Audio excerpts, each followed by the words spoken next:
naghahalo ng mga gusto, ng ginagawa bolts at Ano naman kasing ginagawa mo dyan, nak? napapansin niyo, simple lang yung mga pinalalagyan dito ng mga musibulo. Oo. Tulad nito, may parang meron ba kung yung patihan, tapos ito na yung kanyang puntod. Yan, di ba, social. Sinabang perla, ang talagin. Tapos, ito na yung mismo yung pinakapuntod ni Lucy. Kaya sa ito, natin, balik yung story lang tayo sa buhay niya. Habang nandun tayo, pinagpupunta natin yung konting history sa mga hindi pa rin nakakakilala. Kasi ako honestly guys, yung sa tagaan, kailan ko lang nalaman na Mercy pala sa mga pangalan. Mercy yung pangalan kasi di ba ang mga kapatid mostly babae. Akala natin parang isang babae. Pero ba't kasi ng network sa babae sa Philippines. Tapos kumakanta rin isang lalaki na kapatid nila. So parang magkakapatid sila na sumikat ng taong 80s or 90s. Oo, hindi yun.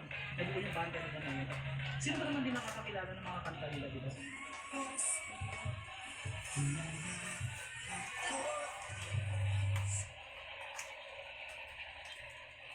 Sama ka dali. Sama? Pag mahulog, Sobrang. Pupo?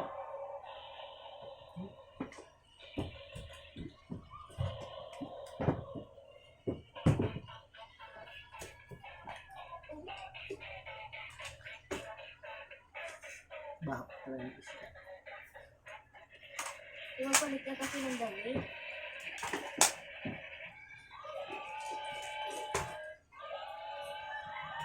Nakalak siya. So dito, para siyang isang pinakapal na parang binanglupa yung sa ako. Siguro baka malang yung pamilya pag mag-ano sila. Nakunin ka na nga.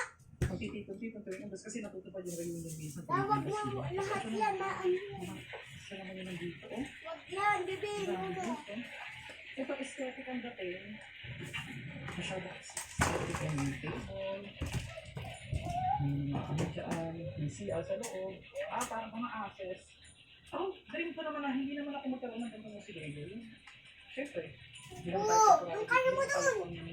Hindi na. Hindi naman tayo pang matagal, no? Habang buhay ko sa mundo, pero Where your ball? maganda na magandang kinalalagyan yung ating mga mahal sa buhay.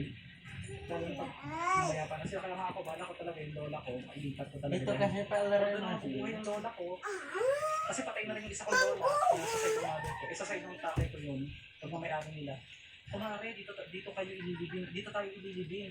Ay naku, kumare, mauna ka nang magpunta doon, ginagano pa ng lola ko yung dati. Pero ngayon, karesa silang nakalibing doon, ganun na niya. So dito, Anong spelling? yung mga Eh?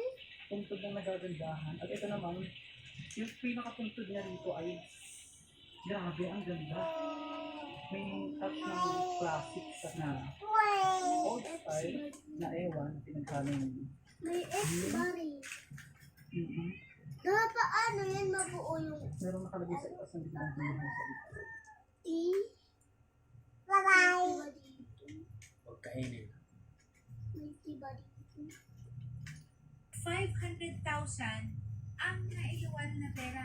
Russell. Uy.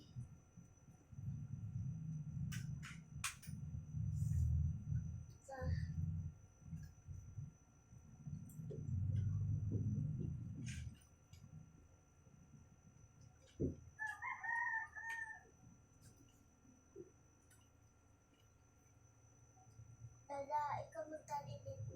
Exceptional memory is one of the 4 brain milestones that start from a gifted brain nurtured by Prolo.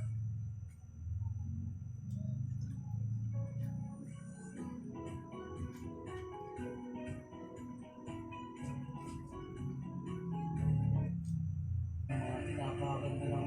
Gano'n kasi nakisabi ko maglaro. Parang another source of contribution ng malaking ilog papunta dun. Ganda sir, oh. Dito sila kumukuha ng gravel. Oo ba yan nga dyan? Yes. Hey, ba, pwede? Ayun, oh. Ang sarap. Oo, doon! Oh! Siguro mga 3 kilometers, 4 kilometers, doon sa dulo ng riprap. Puro ganito na yung kalsada papunta ng barangay Kabang. Dito sa Nabangan Sangat. Pagka motor or 4 wheels, actually, kung magandang panahon, pwede mo pasok ng 4 wheels. Lister kasi mga maid eh. Kanina po ito kasi dito kami ba? Dito na kami sa daungan ng Barangay Kabang. Wala pa silang tulay, pero yung iba dito dumadaan sa ilog.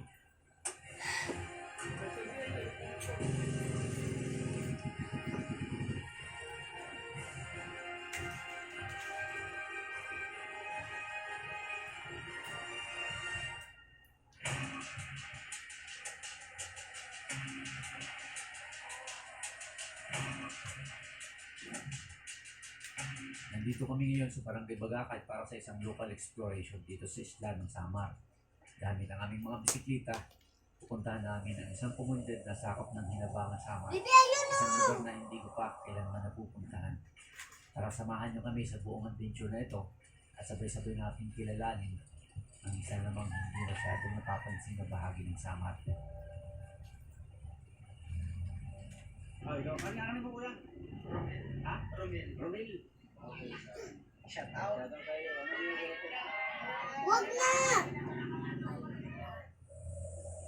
Mula sa barangay na ito, pupuntang Kabang, mayabang humigit kumulang 13 kilometro ang daan. May mga bahagi simintado na, may 2 lanes at mga pathway. Ngunit meron pa rin mga daanang underdeveloped. Halos kalahati ng lutang ito ay mapuputi pa rin at hindi pa ito accessible ng motorsiklo, lalo na kung rainy season. Kaya isa rin ito sa mga challenging na roda para sa mga bisikleta. Ikapunta na kami sa Concord daw yung unang barangay na mararating namin. Halos magtatanghali na nang magsimula kaming pagpadyak mula dito sa may barangay Bagakay. At ang unang komunidad na madadaanan ay ang barangay Concord. Ma'am, habang daw may pagkakataon pang magsaya ka dahil mamaya baka destroyed na si Ma'am It. Kaya tawag na tatay mga kamag-anak nyo. Ang nasa kanan ko ay si Romel, isang lokal ng barangay Kabang. Siya ang naging instant guide namin patungo sa kanilang komunidad.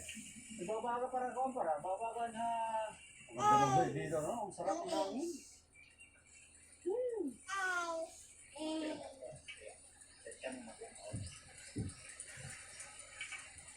Patundura na. Tarayo pa. Daanan namin ang isang grupo ng mga kabataan mula sa Bagakay.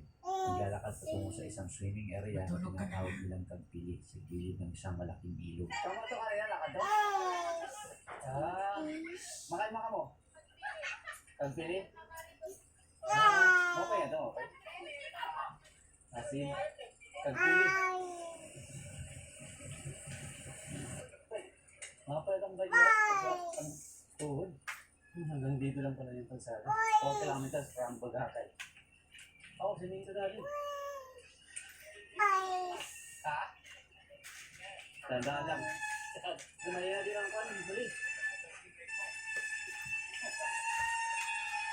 Ay mga matataas na bahagi ng kalsada na masarap akunin at kusungin.